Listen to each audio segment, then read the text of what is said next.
now we're going to learn how to give great feedback. So if you are excited to learn about the power of performance feedback, let me hear you.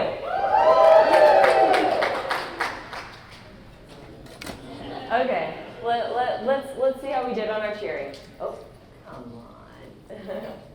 All right, let's see. 7, 5, and 3. All right, maybe you can do a little bit better on that. So we'll give you another opportunity. If you are ready to hear about the power of performance feedback, let me hear you. All right, let's see what the judges had to say. All right, too quiet. Some of you were clapping. Your beats were too close together. And there was a lack of depth. Okay, that's not a lot of feedback, but we have, and do it in the dark. Come on. Well, somebody leaned against it. That's not a lot of feedback, but I think you can do better. Right behind you. So, we have the dramatic lighting for the effect. Let me ask you, if you are ready to hear about the power of performance feedback, let me hear you. That is the power of your cheers. Turning the lights back on. This is amazing. So that's my opinion. Let's see what the judges had to say. Judge number 1 gave you a 9 out of 10. Very good. If some of you thought the lights were going out, you go, I'll take a quick snooze. That wasn't going to happen. We were pumped to hear about performance feedback. Judge number 1 gave you a 9 out of 10, said, what I really think makes an excellent performance is one that builds. So I like it to begin slowly and get louder, like a crashing wave. So what you did was great for the end, but it would have been much more impactful if you had created some contrast between the beginning and the end. All right, so you want to start slow, start quiet, and then get louder. All right.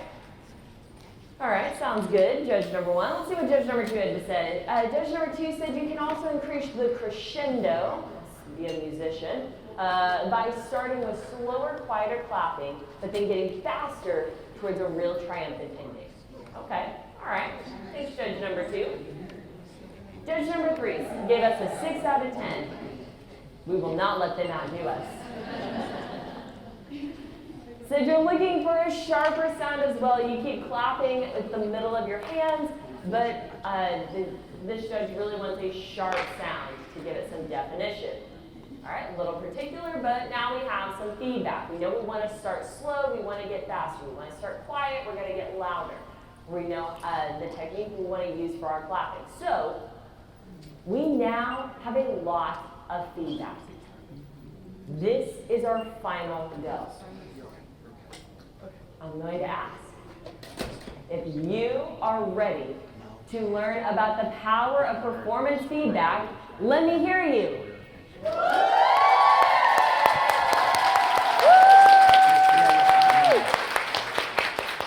All right. 10 out of 10. Woo! Well done, everyone. Look, we are only 4 minutes into this chat, and we have already improved our performance by getting different feedback. The contrast between the first set of feedback of a 7 out of 10 or a 3 out of 10 versus this amount of feedback was very different, right? That impacted our performance. You were able to improve your performance in just a few minutes through our different feedback. As stated before, my name is Amber Vanderburg, and I am the owner of an international leadership development company called the Pathways Group. But before I did that, I actually left my job in human resources and went to become the only American, the only female, and the only blonde academy football coach, or soccer coach, for the Adidas Gambia Academy and Paris Saint-Germain, PSG Academy, in Bangalore, India. Whenever I joined the academy, I coached mostly boys with a few girls, ages 6 to about 16. Coached a little over a dozen teams, and as I joined the academy, I realized that our team members were operating under a very strict command and obey dynamic. Oftentimes our players would come to sessions and they would stand in a line, kick a ball, wait for direction. And they would come to sessions and they would stand in a line, kick a ball, wait for feedback. And they would stand in a line, kick a ball, wait for direction. While this may be a very efficient way to teach a skill, how do you think this applied in a game scenario? Not too well. In fact, I noticed some of our players within the course of a match, they would kick the ball perfectly, exactly the way that we taught them. And then before the play was even over, would turn to the sideline to the coach for further direction and feedback. See, our players had mastered the task, but they didn't understand how it applied to the overall game scenario. It might be easy to hear this story and think of it as an international academy in sports with kids, but how often do we go to work, receive a task, and wait for instruction? And it's in times like these that we hear words like leadership, collaboration, communication, because we know that these are good words, but if we're in the wrong position, then saying these words are not only ineffective, but it's actually detrimental to our overall communication. And so, we transformed our academy from lines and laps and lectures to one of creativity and collaboration and captainship. And the first thing that we had to do was stop. Truly, we had to stop commanding the how and start clearly communicating our what and our why. In order to give great performance feedback, we must first create an environment for great performance. And so, we began by clarifying our what and our why. Now, this sounds really nice to put on a board. Let's go through a quick activity that you can use with your managers, you can use with your team to clarify your what and why, clarify your performance expectations. Here's what I want you to do. If you have a piece of paper, I want you to go ahead and pull out a piece of paper and a pen. If you don't have a piece of paper, leave. No, I'm kidding. If you don't have a piece of paper, no worries. You can pull out your phone and write numbers 1 through 8. Okay?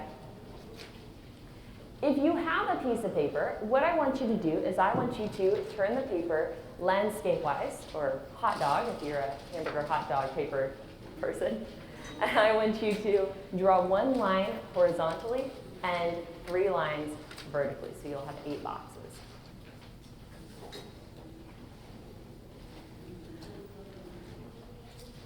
In order to create an environment for great performance, we must first clarify our what and our why. We must clarify our performance expectations. And so, I'm going to ask you to identify 8 different performance expectations that you have of your team. I'm going to give you 20 seconds per box to draw or write down a performance expectation. This is what this could look like. So within our team, we are an international team. We have people across 4 different continents. And so whenever we have meetings, there is a big likelihood that someone is getting up early, someone is staying up late. And so there is an expectation within our team to come to meetings on time. That's a way that we're showing respect to our team members. So I might draw a little clock. I might write be on time, right? So it could be behavior-based like that. This could also be outcomes-based, right? So within our company, we do a lot of reports to show the result of our learning journeys. And so those reports need to include specific details, they need to be organized in a certain way, and they need to be done in a timely manner. I might draw a quick picture of a report, or I might write reporting, right? Reporting expectations. Okay, so this can be behavior-based or outcomes-based. Either way, I'm going to give you 20 seconds per box to outline a performance expectation. Whenever I say next, you're going to immediately move to the next box and draw a different performance expectation. Any questions? Okay. I'm not ready. I'm sorry. Mark, get set, go. What is a performance expectation that you have in your team?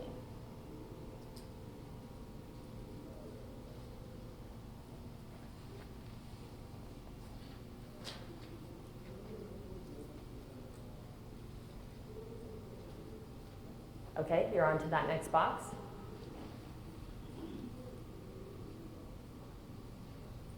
This time is going to go quick.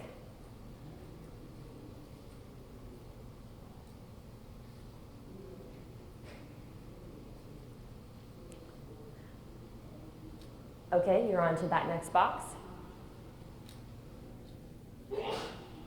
Let's see it.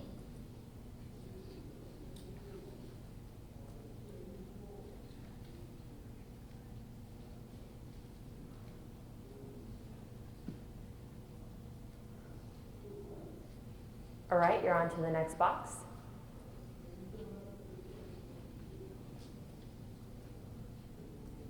What is a different performance expectation you have of your team?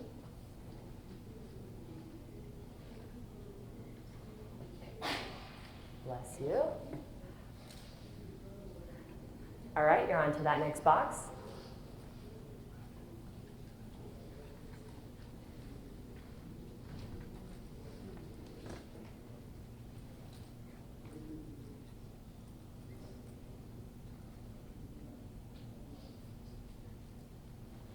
Okay, you're on to the next box. This is where it can start getting challenging. Continue to look at those performance expectations.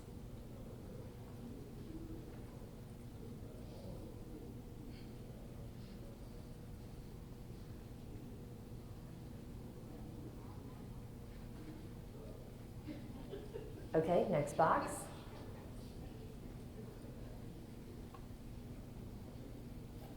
Cut the left.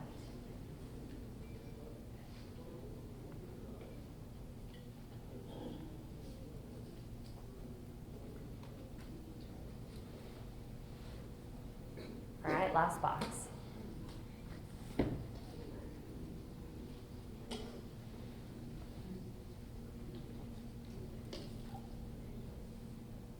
What is a performance expectation?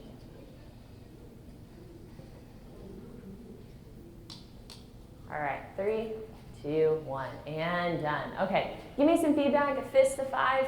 5 being, Amber, that was pretty easy. I could have come up with 2 or 3 more expectations. 0 being, Amber, that was horrible. Don't ever make me do that again. Give me some feedback on how that activity was. Seeing 4, ooh, lots of 4s. Wow, lots of 4s, 5s, 3s. Okay, all right, awesome. So take a moment, turn to the person to your left or right, and you do not have to share the pictures that you drew. But share some of the expectations that you have of your team. Take just a moment. I'm going to give you about 30 seconds.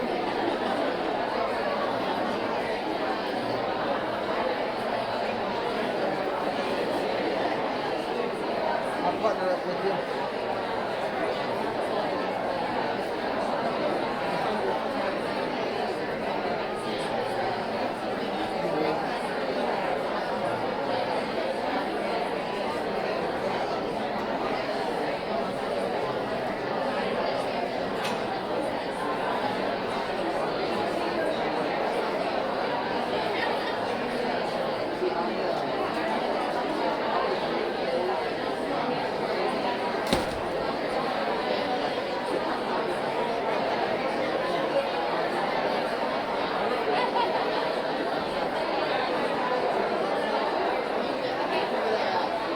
All right.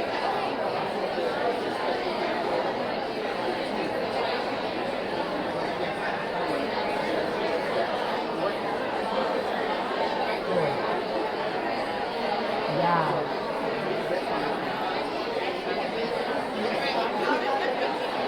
You got it. Yeah. That's a good video. Huh?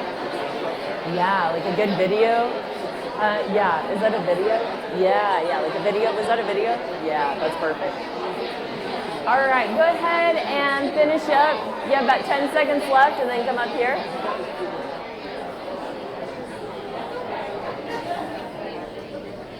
Come up here. What a great reason to continue conversation afterwards. Fantastic. So here's how I will use an activity like this. This took 2.5 minutes. And it's a time of quiet contemplation to write down your individual performance expectations without the influence of somebody else stating what they are. Then we will take these pictures, take these words, and have a discussion with our team. The goal is to have 5 or more areas of similarity. If you're with a team and there's only 1 or 2 areas of similarity, then there is a very good opportunity for you to clarify performance expectations. I was working with one team that had a lot of tension, had a lot of heat within their working relationship. What we found is that some of the team, most of their expectations were on time, right? We have to do this quickly, we have to do this efficiently.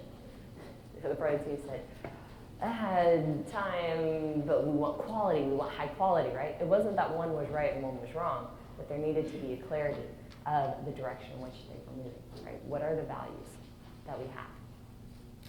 So, if you are starting a new project, if you have a new person in your team, if you are working with your managers, clarify your what and your why. This is a quick activity that you can do. It's a 2.5-minute activity. Generally, it has about 10 to 15 minutes of discussion afterwards with the team to discuss what these expectations are.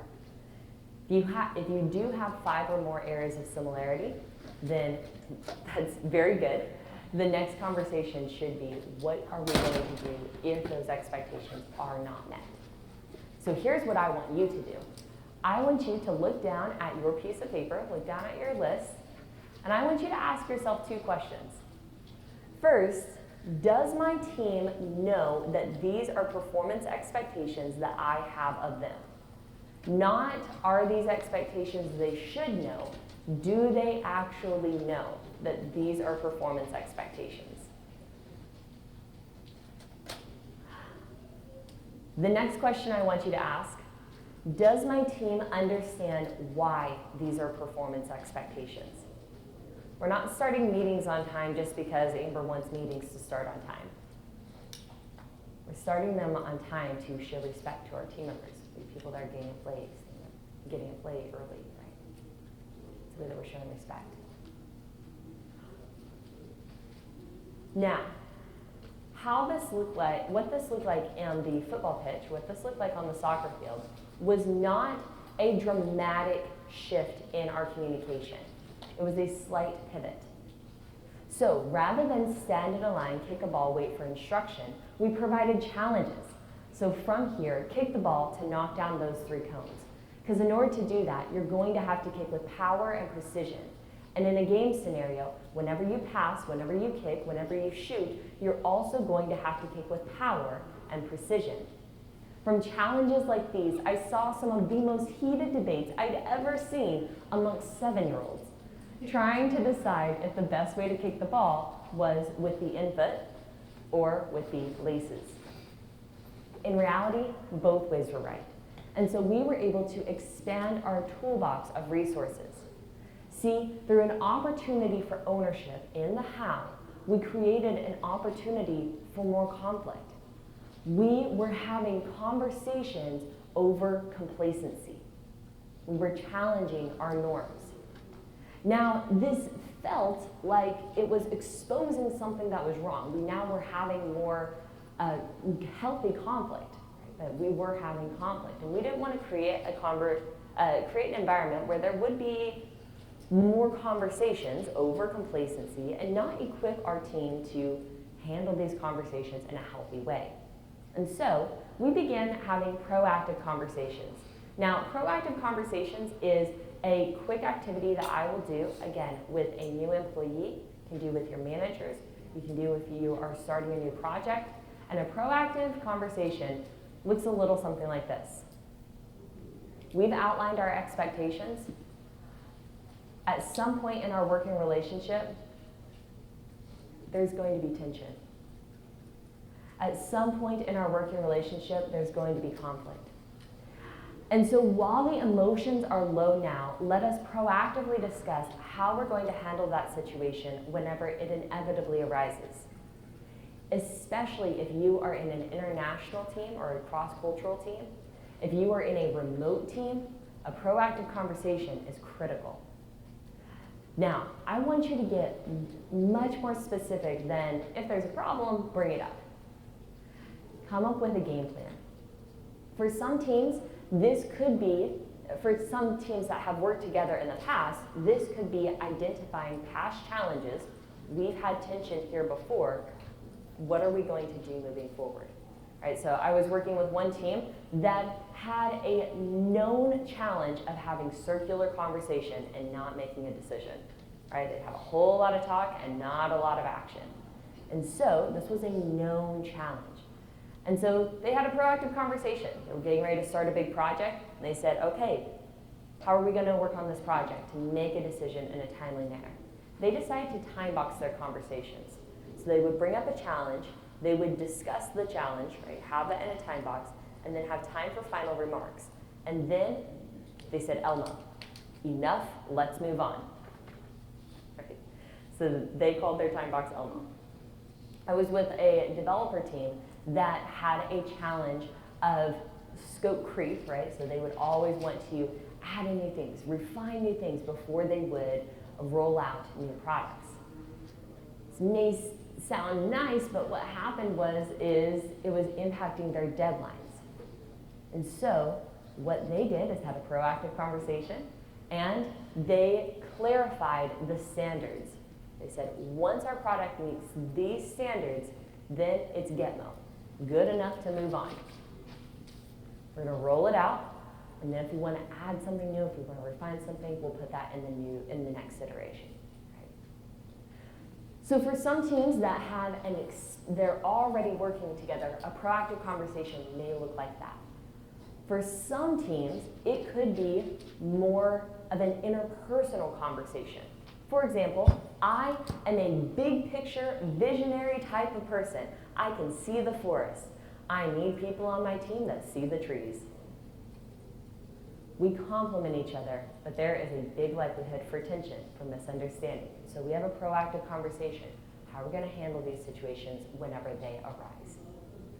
Now, having a proactive conversation can help us to overcome one of the greatest barriers to great performance feedback, and that is the fundamental attribution error. Now, the fundamental attribution error is really just a fancy way of saying that too often times we judge other people by their outcomes while we judge ourselves by our intentions. You may have experienced this whenever you were driving here this morning. Somebody cut you off on the road, and clearly they're a horrible driver, they're completely inconsiderate. We need to take their keys and get them off the road. But if we accidentally cut somebody off, we didn't see the lane change coming. We didn't intend to cut somebody off. I was working with a team that had an individual that was dreaded whenever he spoke at meetings. People said, Amber, he is abrupt. He's abrasive. Some even said malicious. And so we kept the fundamental attribution error in mind and asked, what is your intention whenever you are speaking at meetings? And we found that he was intending to be passionate. He was intending to be persuasive. And so there was a gap between intended behavior and perceived behavior. And by asking for intention first, we were able to enter into a coaching relationship to bring the two closer together. And so, again, in every team, but especially in international teams, especially in remote teams, you're not going to see the shoulders rising in tension. You're not going to see the face turning red in frustration. You need to have these proactive conversations and assume positive intent. So first thing we're going to do in our framework is to seek understanding. After we seek understanding, the next step is to move into the purpose of your feedback. Now, there are actually 3 major purposes to your feedback. I'm going to have to go through each one of these purposes. And in all 3 purposes, we must get very specific to get strategic. The first purpose of performance feedback is to encourage desired behavior. Again, we're going to get specific to get strategic. Too often, we hear leaders say, hey, good job, well done, keep up the good work, you're doing awesome. And while this may sound nice, the individual does not know what action should be repeated to get another good job.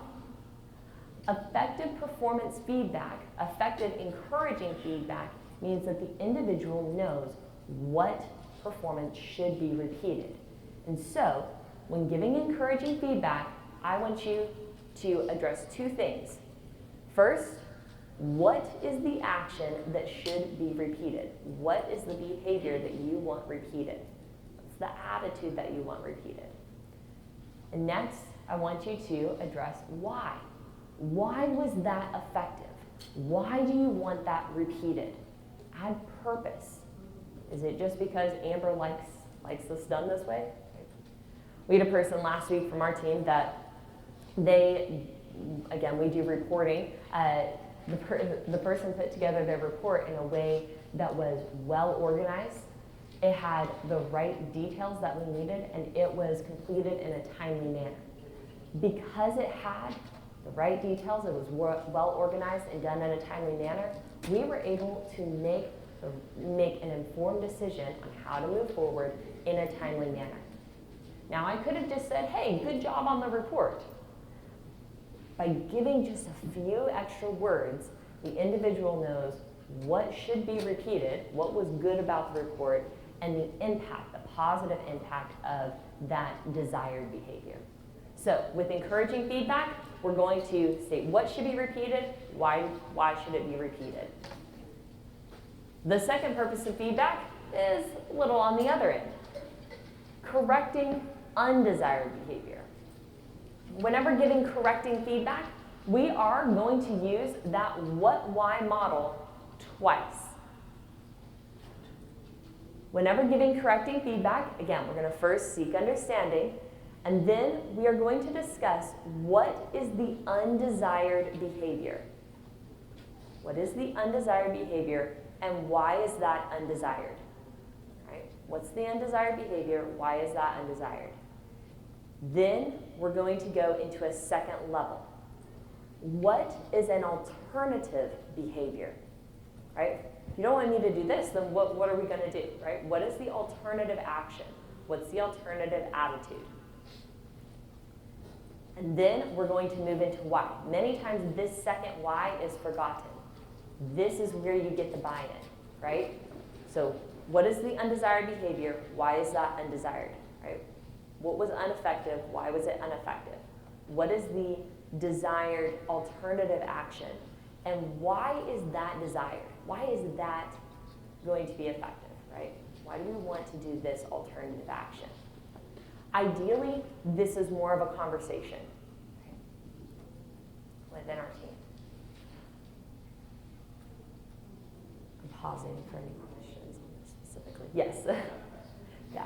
Based on my experience, one of the challenges that I see in regards to encouragement and correction is if we have a lot of drivers in my organization who can definitely get results done, right? They complete those tasks. However, there's a row of bodies along the way that HR now have to address, right? With that being said, when the manager has that conversation, the manager encourages them, oh my God, you did a great job, you're amazing. By the way, let's not have something body, which you did such a great job, so keep up the good work. And so that correction becomes, it's not a balance, right? It's such a small part of that, and working in a very highly analytical organization, that tends to be a pattern that we see over and over again. Performance is up here, however, behavior is just a little bit of it. Obviously, still for HR, it's the body. Right. You have the human aspect. Yeah. You know, Angela, it sounds like it's a good opportunity to use the third purpose of feedback, which is coaching.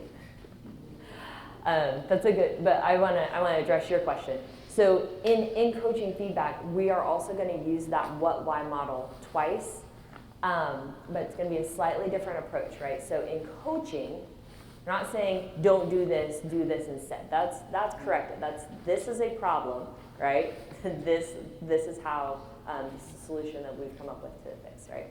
In coaching, saying this is what has happened, right? So you're more stating the facts, and then in the why, you're assessing this is what was effective and what was not effective. And so then in your second what, why, it's going to be a coaching conversation to say, what can we do to continuously improve? And so, yes, corrective is very much, this was, you spat in the customer's face. Don't do that, right? So that's going to be like, this is a corrective conversation. Coaching is a very different conversation. You're saying there's not, you didn't spit in the customer's face, but how can we improve customer service as a whole, right? And so what is happening right now? Why is that effective or ineffective, right? So what's the impact that we're having, right? And then how can we be more effective? And why is that? So it's still, why is that alternative action? Why is this action step of what we can do to be more effective? Why are we choosing that to be the next step? And so that's going to be that coaching model. Yeah, that's a really good question. Yeah, and that's why there's 3 purposes. Too often we think, okay, encouraging and corrective, but coaching is really is the desired place where we can be, right? And the goal is to get from corrective to coaching. Yeah. Did that clearly answer your question? Okay. Yeah, absolutely. So this is how we're going to use that coaching model. So we're still going to use that what, why model twice, right? So what are we doing right now?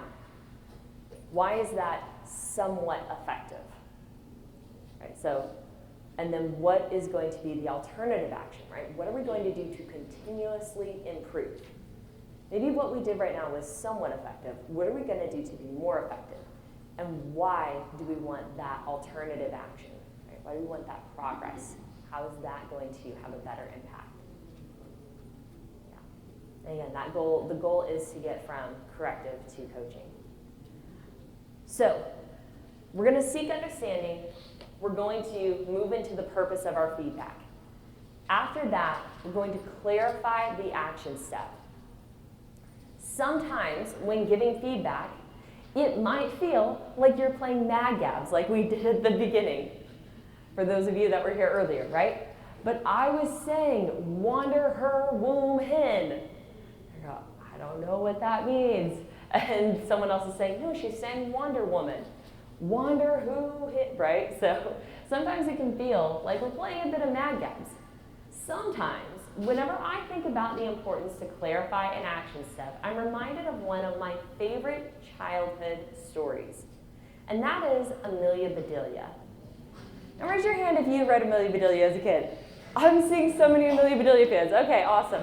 There are some hands that are not raised, so if you have not gotten to experience Amelia Bedelia, you're in for a treat. Amelia Bedelia is a hardworking, enthusiastic housemaid, right? So she has incredible work ethic, she has a great attitude, and so she goes to her first home to be a housemaid, and the homeowners give her a very clear list of what to do. These are the expectations of what you will do by the end of today, whenever we come home. And so Amelia Bedelia gets this list, and it says things like dust the furniture, dress the turkey, draw the drapes. And so Amelia Bedelia enthusiastically gets to work, and she goes and she grabs a bunch of dusting powder and she throws it all over the furniture. She's dusting the furniture. She takes out a pen and paper and she draws the drapes. She gets out some clothes and she dresses the turkey. She's told to change the towels, and so she gets some scissors and she cuts them up into different shapes. She's changing the towels. Now, Amelia Bedelia, at the end of the day, has completed the list, and she said, I have done everything that you asked of me. So you can imagine the homeowners come home to their house in complete disarray. Whenever giving performance feedback, we must clarify our action steps. You can do this in a few ways. At the end of the purposeful part of the conversation, right, the encouraging, corrective, coaching, feedback, you can ask for a story, right? So in this next situation, how are you going to respond? Right? Repeat back to me what you have heard. Right? We're going to clarify what these action steps are. As much as we love Amelia Bedelia, probably it's going to be a bit challenging to have her on my team, right? So we want to avoid Amelia Bedelia type situations. And then the last step of the feedback framework is to follow up. Many times the follow-up is forgotten. I want you in the initial feedback conversation to put a date and a time on your calendar right then to follow up at a later time, right? If you end a performance feedback conversation and say, okay, we'll follow up in the next couple weeks, then you don't put something on your calendar right then, it's probably not going to get on your calendar, right? So I want you to have a conversation to discuss when that next follow-up conversation could be. For some, it could be, if it's continuous coaching, it could be, hey, we're going to follow up again in a month, right? In a couple of weeks. It doesn't have to be a week later. And what this follow-up does, both in the seek understanding and in the follow-up, is it creates first off, a two-way conversation. It creates that relationship. It also is an intentional action step to show your investment in the person's performance. We can say that we want to be a resource and be available for people to improve their performance, but if we're not taking those action steps, people are going to know. All right, so we're going to schedule that follow-up. Now, that is your feedback framework that I would encourage you to use and definitely equip your managers with to give that effective feedback. Let's talk about more formal feedback. That's right, I'm talking about your employee review. Whenever I was working for the football academies, keep in mind these were professional academies, meaning our best players did have a chance, they did have an opportunity to possibly go over to Europe and to play professional sports. This is a high stakes performance review. What we found is that there were some players that were okay with the fact that they were losing games 10-2 because they were the ones that scored the 2 goals. It's okay that the organization's not doing too well. I got my raise. I'm doing okay.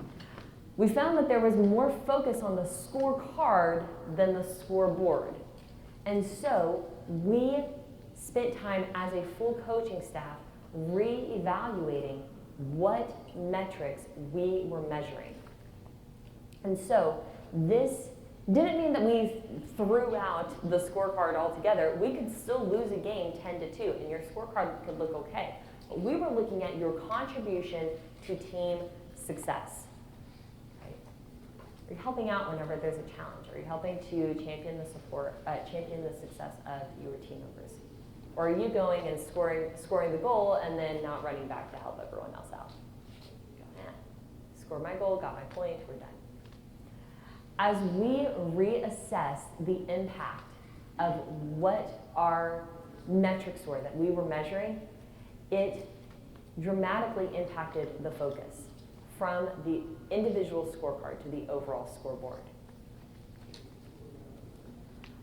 I encourage you to look at what you are measuring within your team and ask yourself. What we did is we actually took each individual metrics and asked this question. Does this metrics focus on the individual? Does this metrics focus on the team? There ideally is a balance between the two. So there needs to be a balance between the scorecard and the scoreboard. What this does is creates an opportunity for feedback ownership. Now, for some teams, they might call this, say, a 360 review. If a 360 review is done well, it can be very powerful. If it is done poorly, it can be extremely detrimental. And so, we didn't focus on the platform, right? too oftentimes we create a platform for feedback ownership, but we don't actually equip teams with the tools. And so we said, we're not going to focus on the platform. Instead, we're going to give you the tools, as in the feedback framework that we just went through, to equip our team to give feedback to one another. We focus on that much, much more, right? So we're providing education, providing training for the entire team to give feedback to one another. Giving people the tools and equipping them with the tools to give feedback effectively, they felt more empowered to have ownership. Right? They felt more confident in giving effective feedback. Right? So whenever we were talking about feedback ownership, it was not necessarily a platform, it was the tools that we were equipping them with. Yeah, so we were using this feedback framework. Now, we've discussed informal feedback, the feedback framework. Some things about formal feedback. I do want to pause before we move forward. Any questions about the formal feedback? Ideas of feedback ownership? None. Okay. So, and we've discussed some ideas with formal feedback. I want to discuss the method of delivery. This is an old love letter that was written to my great-grandmother in 1912. It reads, "Fall off the roof, fall down the cellar, but don't fall in love with another feller." What makes love letters so romantic? Yeah. Takes time to write them, absolutely. They're handwritten, yes. It's personal, you can hold it. Yeah, thoughtful. You know it's coming from a loving place. It's coming from a loving, yeah, coming from a loving place. Love letters are so powerful. They're so romantic. One thing that makes them so powerful is that the reasons that you said, yes, that makes them so powerful. Another reason is that there's a span of time in between each correspondence for emotion to build. It's not like text messaging where we get a new message every few seconds, right? A person receives a love letter and there's a span of time to ponder the words that were written.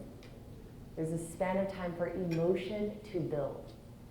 There's a span of time for energy to be invested in the words that were spoken or the words that were written.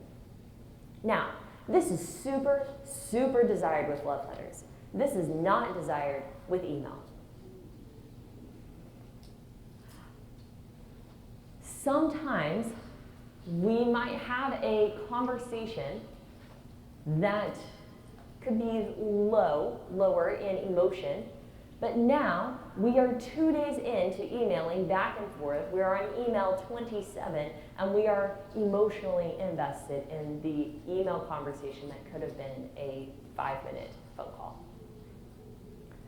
And so, too often we spend a lot of time on the message and too little time on the method of delivery. And so I want you to consider the method of communication. I want you to consider the pace, the cadence of the feedback loop. Now this obviously is a spectrum. On one end of the spectrum you have very fast feedback loops, so in person, phone call, video chat. On the other end of the spectrum you have memos, you have emails. Now hear me clearly. I am not saying that everything needs to be a meeting. There are plenty of meetings that could be emails. Saying that with feedback, we need to consider 3 major factors. The first thing we need to consider is the emotion. If we have a highly emotional message, a highly emotional conversation, we should consider a faster method of communication, faster feedback loop. Now, you can have a faster feedback loop and then document that in an email. Please document still, right? But the conversation itself, in person, right? If it's something that's high emotion, consider a faster feedback loop. If it's low emotion, send an email, right? Or send a message, right? Text. Again, that's a span of time for emotions to build. The second thing to consider is the complexity. How many emails is it going to take going back and forth before it's important for us to change our method of communication? It's a question that we'll ask our teams. For some teams that are emailing back and forth, it could take 20, 30 emails going back and forth to reach a solution. Could have been a lot faster to just pick up the phone. Okay? So we're going to look at complexity.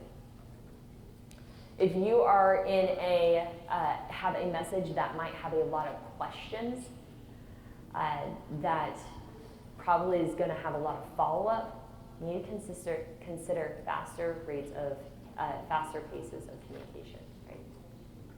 If it's low complexity, send an email. Low complexity, send a text. If it's high complexity, consider a faster feedback loop. And then third, you need to consider the individual. For some people, the emotion might be different, right? For some people, the complexity might be different. People that have been a part of my team for several years, we're able to message very quickly, and we understand a lot of the context, right? Newer employees, I might go ahead and pick up a phone instead. Clarify those questions. Right? Consider the individual. There might be some individual needs. This could also relate to the method of communication. For example, I am not a fast texter. Texting for me is a slower feedback loop. Texting for other people in our team is a faster feedback loop. I'm trying to get faster. Right, so I'm going to consider that method of communication. Too oftentimes we spend too much time focusing on the messaging of our communication. We don't take the time to consider our method of delivery. Pausing for any questions on those methods. A lot of HR challenges could be solved with this alone. I've had time to think about this. Now I'm emotional about this. Now it's going to be more of an issue. Could have been more of a phone call. All right. We have gone through a lot of different tools, different ideas. Hope you've gained some new ideas of how to improve your performance. Sometimes, whenever I think about a lot of new tools, a lot of new words, I'm reminded of one of the first teams that I coached.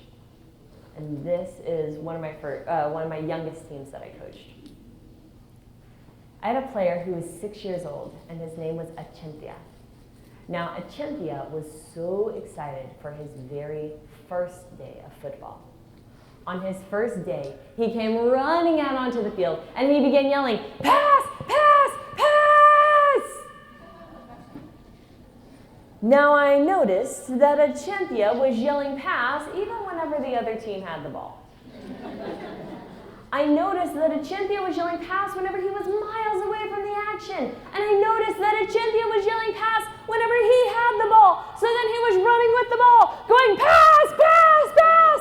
And so I looked at Achintya. I said, "Achintya, why are you yelling pass?" He looked up at me and he said, "Miss Amber, Mama, I do not know what it means. I only know it is a football word."